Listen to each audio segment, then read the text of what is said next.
Babalik po ang DepEd Award para sa teleturuan. So muli po, ang teleturuan ay tatampok sa atin ni Ginang Amalia Pascual, Head Teacher ng Mayapyap Elementary School. Para po sa gabing ito, siya po ay ituturo niya ang module sa Pilipino Season 3 at ituturo po niya sa ating mga panauhin or mag-aaral ang uri at gamit ng mga pang-uri. Isang mapagpalang gabi po sa ating lahat. Kamusta po kayo? Muli po akong nagbabalik.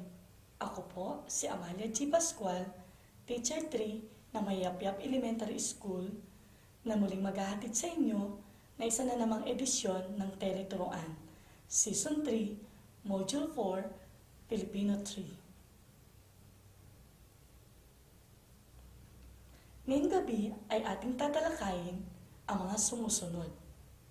Matukoy ang ginamit na salitang naglalarawan o pang-uri sa pangungusap. Makilala ang dalawang uri ng pang-uri o salitang naglalarawan sa kwentong napakinggan. Magamit ng wasto ang pang-uring pamilang at pang-uring panglarawan sa pangungusap. Noong nakaraang edisyon ng Teleturuan ay ating tinalakay ang salitang naglalarawan. Ano na nga ang tawag sa mga salitang naglalarawan? Tama! Pang-uri ang tawag sa mga salitang naglalarawan sa tao, hayop, bagay, pook o lugar at mga pangyayari. Handa na ba kayo sa ating bagong aralin? Mayroon akong ipapakita sa inyong mga larawan. Tingnan ninyong mabuti. Ilarawan ninyo ang mga ito sa sarili ninyong pangungusap.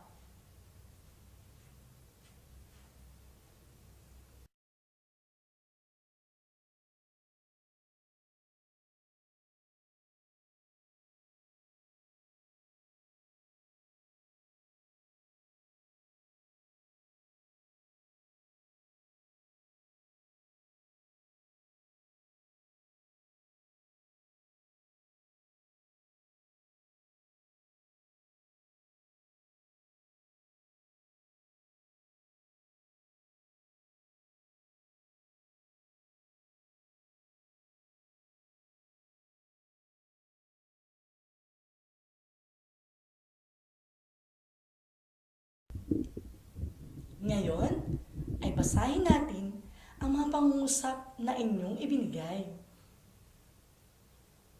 Maraming mga bata ang naglalaro sa parke. Kaunti lamang ang mga magulang na nasa parke. Maganda ang kulay rosas na blusa. Ang lobo ay kulay pula. Masipag ang bata. Matamis at masarap ang mansanas. Maamo ang pusa. Ang lamesa ay bilog. Ang gusali ay matayog. Ano ang inilalarawan ng salitang marami at kakaunti? Magaling! Ang salitang marami o kakaunti ay naglalarawan ng bilang. Ano naman ang inilalarawan ng pang-uring masaya? Tama! Ito ay naglalarawan ng damdamin. Ang pang-uring itim at pula, ano naman ang inilalarawan? Mahusay! Kulay naman ang nilalarawan ng mga ito. Ang pang-uring masipag, ano naman ang inilalarawan nito? Tama! Inilalarawan nito ang katangian. Ang pang-uring matamis at masarap, ano ang inilalarawan?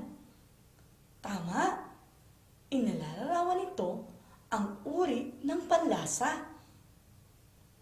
Ang salitang maamo, ano naman ang inilalarawan nito? Tama. Inilalarawan nito ang katangian. Ang pang-uring bilog, ano naman ang nilalarawan nito? Magaling!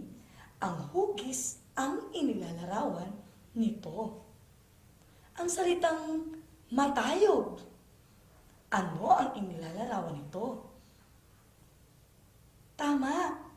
Inilalarawan nito ang sukat o taas. Ngayon naman, mayroon akong ipapabasa sa inyong mga pangungusap. Piliin ninyong muli ang mga salitang naglalarawan. Pumili si nanay ng isang bultong bigas. Pumitas ako ng 3 bayabas. Mas maraming mga bata ang mahilig sumayaw kaysa umawit. Alin-alin ang mga salitang naglalarawan? Magaling! 1 bulto, 3, mas marami. Ano ang inilalarawan ng pang-uring 1 bulto, 3, at mas marami? Tama! Ito ay tumutukoy sa dami o bilang. Ang mga pang-uring ito ay tinatawag na pang-uring pamilang. Ang iba pang halimbawa ng pang-uring pamilang ay ang mga sumusunod. 1,000, madalang, 1 pangkat, 2 dosena, 10 kaing, 3 grupo, at marami pang iba. Bago po tayo magpatuloy sa ating talakayan, bigyan daan po muna natin ang ilang paalala mula sa ating himpilan.